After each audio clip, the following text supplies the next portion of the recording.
हमरा से बात मत करे आपसे। ठीक बा ना करें हम तरह से कौन मार बात कइले बिना मरल जाता नहीं। छाते जाई ना एक शब्द ना बोलम देखो तो हंसी। हाँ भाई हाँ हम चलें।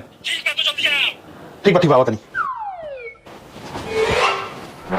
पर्स तो ले नहीं पर्स कहाँ रख दिले बनी।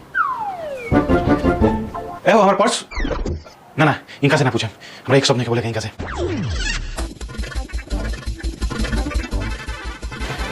हाँ भाई 10 मिनट आवत नहीं 10 मिनट आवत नहीं।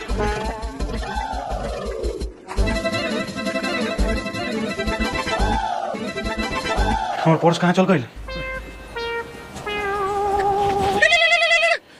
हाँ भाई तू लोग जा लो हम ना जा पाए आज। हाइली अपन पर्स। Thank you. अब समझ में आया कि काहे धमकी देवानी की बात मत करें।